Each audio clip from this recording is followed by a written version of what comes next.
You wake up one morning and something is wrong. You can't quite place it at first, and then it hits you, the silence. There's no distant hum of traffic, no voices, no planes overhead, no neighbors' footsteps, nothing.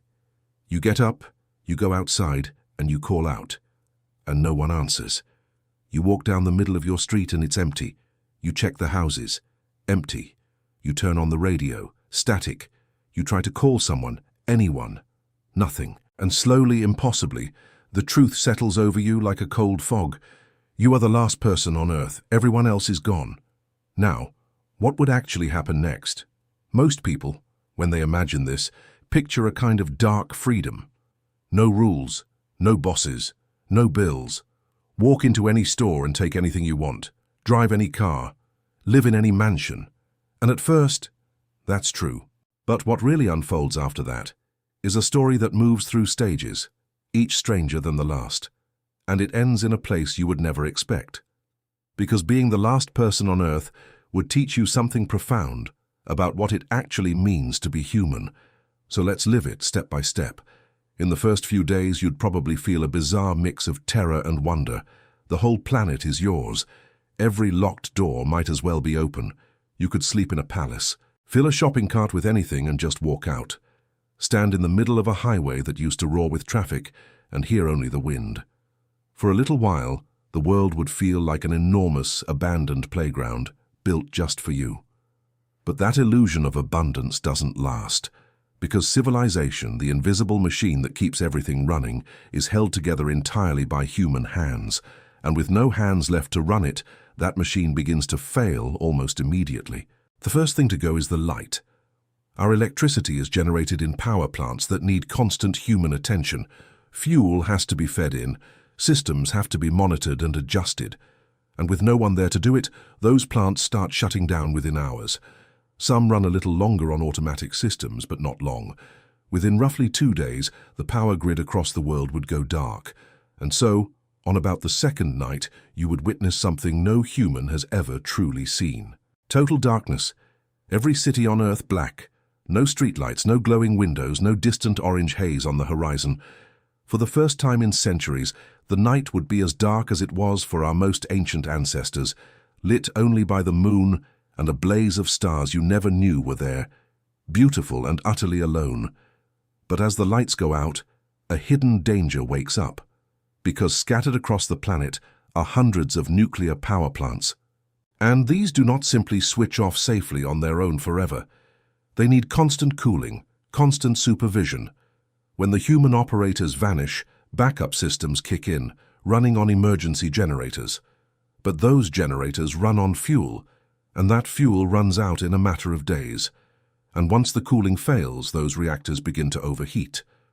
Over the following days and weeks, one by one, many of them could melt down, releasing invisible plumes of radiation into the air and water. So even as you wander a silent, peaceful world, unseen poisons would be seeping into some of it. The empty planet would not be as safe as it looked. Then the water stops. The clean water that flows from your tap is pushed there by electric pumps. No power, no pumps. Within days, the taps run dry. You'd be living off bottled water, then rainwater, then whatever rivers and streams you could find and purify. And in the cities, something eerie begins beneath the streets. Places like the subway tunnels of great cities are actually kept dry by pumps running around the clock, holding back underground water. Switch off those pumps, and within a day or two, the tunnels begin to flood. Slowly, the underground of the world's cities fills with water and the ground above starts to weaken. Now the living world begins to take notice that we're gone. The animals we kept would face the change first. Some pets and farm animals so dependent on us would struggle terribly, but others would break free, turn wild and begin to thrive. And out in the world, nature would waste no time. Within a single year, you'd see green shoots pushing up through the cracks in every sidewalk and road, weeds becoming bushes, vines climbing walls. The tidy line between the city and the wild, which humans fought so hard to maintain, begins to blur and vanish. And then come the fires. On our crowded planet, when lightning starts ablaze, firefighters race to put it out. But now there is no one. So when lightning strikes dry brush or a forest, the fire simply burns and burns, sweeping through overgrown fields, through neighborhoods full of wooden houses unstopped, until there's nothing left to feed it. Over the years, fire after fire would tear through the abandoned world, blackening whole cities. Give it a decade or two, and the transformation becomes stunning. Roofs, no longer repaired, begin to leak. Water seeps into buildings, rotting wood, rusting steel, cracking concrete as it freezes and thaws through the seasons. Streets become green corridors. Roots buckle the pavement from below. Small trees take hold inside living rooms and on rooftops, and the wildlife, freed from us entirely, spreads and multiplies across a planet that is quietly becoming a forest again. Push forward 50 years, 100 years, and the works of humanity start to fall in earnest. Steel skeletons of skyscrapers, eaten by rust, begin to buckle and collapse.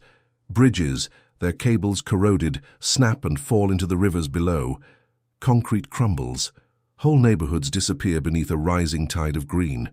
The proud skylines we built would come crashing down, floor by floor, swallowed by the wild.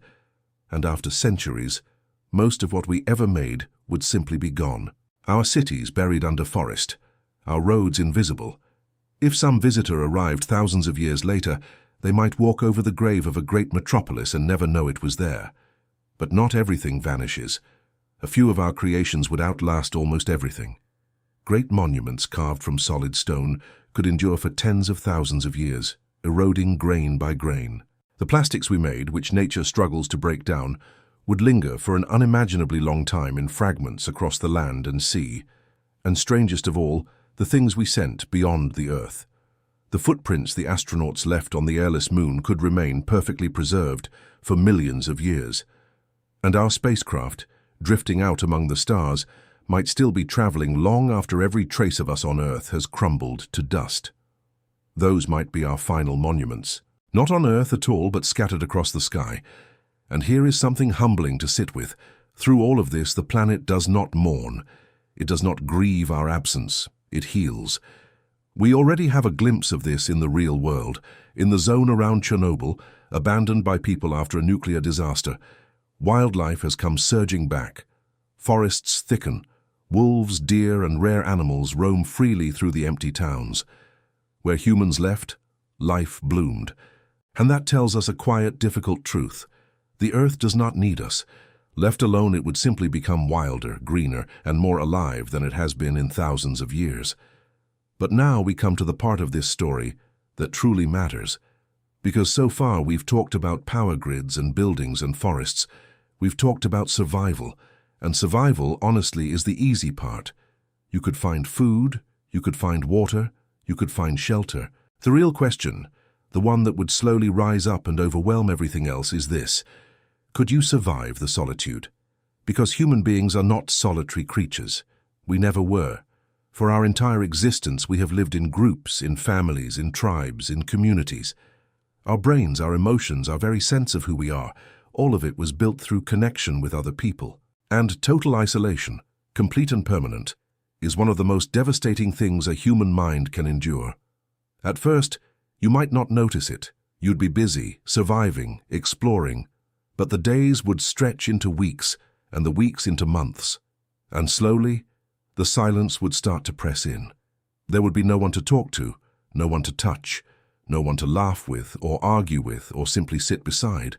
No one to share a sunrise, or a fear, or a memory. And here's the strangest part. You would begin to notice that so much of what we do only has meaning because of other people. Why get dressed up when no one will see? Why cook a beautiful meal to share it with an empty room? Why tell a joke or make something or achieve anything when there is no one to tell, no one to show, no one who will ever know? Language itself, the words in your own head, was given to you by others and meant to be spoken to others. Culture, art, stories, love, they are all things that happen between people. Alone, one by one, they would begin to lose their meaning. And there's a final, haunting thought in all of this. As the last person on Earth, you would be carrying something almost unbearably heavy. You would be the last keeper of everything. Every language ever spoken, every song, every story, all of human history, all of human knowledge, all of human memory, would live on only inside your one mind. You would be a library holding the entire record of our species, and when you finally closed your eyes for the last time, all of it, everything humanity ever was, would quietly go out with you. Forever. So let's come back, out of the empty world, and into your real life. Because the point of imagining all this was never really about power grids or collapsing bridges. It was about discovering what we so easily forget. We tend to imagine being the last person on Earth as the ultimate freedom. No one to answer to, the whole world to yourself. But the truth is almost exactly the opposite. It would reveal with brutal clarity that nearly everything that makes life worth living only exists because of other people. The conversations, the shared meals, the inside jokes, the comfort of a familiar voice, the simple, extraordinary fact of not being alone. The Earth, it turns out, does not need us. But we, more than we ever admit, desperately need each other. So the next time you feel annoyed by the crowd or the noise or the people around you, try to remember this strange, empty world we just walked through. Those people are not in the way of your life. In a very real sense, they are your life. Every face you pass, every voice you hear, every person who shares this loud, crowded, complicated planet with you is part of the one thing the last human being would give absolutely anything to have back. Not power, not food, not a silent world to themselves, just one other person. Just the simple, priceless miracle of not being alone.